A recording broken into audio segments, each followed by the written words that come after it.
Olá, gente. Meu nome é Secundo Neto, sou professor dessa disciplina de Ética e Educação. Aqui a proposta deste vídeo é trazer alguns pontos reflexivos, não necessariamente trazer à tona tudo aquilo que está no roteiro, que está na disciplina. Eu convido a leitura, eu convido vocês a acompanharem lá o roteiro de estudos, enfim, né? Podem tirar dúvida lá pela Educação Online, enfim. Mas aqui, neste vídeo, em um outro que eu irei fazer, a ideia básica é de tratar sobre alguns aspectos reflexivos importantes para a gente pensar essa relação entre ética e educação.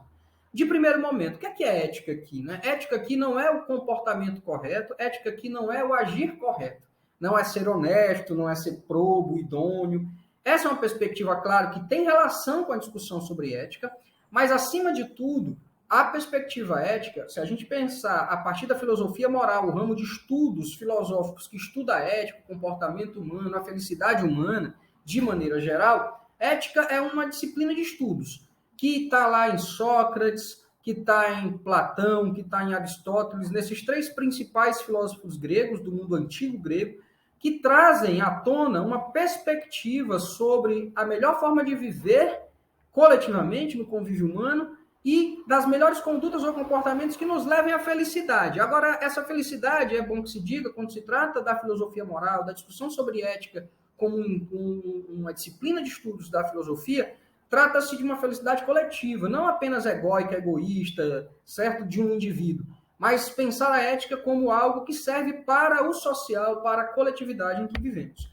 E nesse exato sentido, o mundo grego possui um princípio educacional, um princípio formador, um princípio cultural importantíssimo, que é paideia. Vocês podem colocar aí no Google, né? Paideia. Era mais ou menos isso que eu falei, um princípio cultural, um princípio formador que pensava a formação ética, estética e política humana, como que pensar o ser humano na sua integralidade. Todos nós somos seres que precisamos conviver coletivamente, então pensar ética, pensar comportamento, pensar felicidade geral, né? Pensar também a perspectiva estética do corpo, da saúde do corpo, enfim, sim, das questões, quem sabe, de beleza, né? De alcance de perfeições e por aí vai. E, ao mesmo tempo, a questão da convivência política, né? Da convivência na cidade, da convivência dos interesses divergentes ou convergentes, de saber lidar com as diferenças, de saber lidar, né? De uma forma como que a gente possa, de maneira mais unida, fazer com que a sociedade caminhe para frente. Então, a ideia, basicamente, era esse princípio cultural formador que está na perspectiva de formação do homem grego lá na época do mundo antigo, né? Das cidades-estados, Atenas, Esparta e outras, que ali, naquele período, né, traziam uma perspectiva sobre o princípio e a finalidade da educação. Formar o ser humano na sua completude. Essa era a ideia principal da paideia que o mundo grego trouxe, principalmente com a discussão filosófica sobre ética, certo? Esse é um ponto importante. Um outro momento que eu deixo, inclusive, aí, lá também no nosso texto, né, nos nossos textos, no conteúdo da disciplina, é de trazer a ideia de uma educação no mundo moderno. No mundo moderno que eu trato aqui, pensando historicamente, né, na historiografia que coloca o final da Idade Média, né, até lá o início da Revolução Industrial como um momento importante também para a evolução dos processos educacionais formais, né, de pensar a educação, a formação do ser humano, a formação das novas gerações. Basicamente, né, aqui, nesse, vamos dizer assim, nesse conteúdo que eu propus aqui, a ideia básica é trazer para vocês a perspectiva de razão, disciplina e liberdade. Alguns autores eu coloco lá, Erasmo de Roterdã, né? Coloco o Immanuel Kant, filósofo alemão, enfim, figuras que trouxeram uma discussão sobre a educação em determinado momento e que pensaram basicamente esse princípio formador, assim como na paideia do mundo grego antigo se pensava a questão estética, ética e política, no mundo moderno, com Immanuel Kant, com Erasmo de Roterdã, esses dois filósofos que vocês podem ter acesso, tem uma discussão bem mais aprofundada e detalhista sobre as obras e sobre a discussão que eles propõem, né? A ideia básica é dizer, razão, disciplina e liberdade são princípios formadores para o homem moderno, para o ser humano moderno, né? É preciso pensar racionalmente, né? Em uma forma inovadora, é preciso ter liberdade, ser livre no sentido né, da liberdade de expressão, dos direitos civis, liberdade de ir e vir, liberdade de decidir sobre a sua própria vida. É preciso deixar claro um aspecto aqui,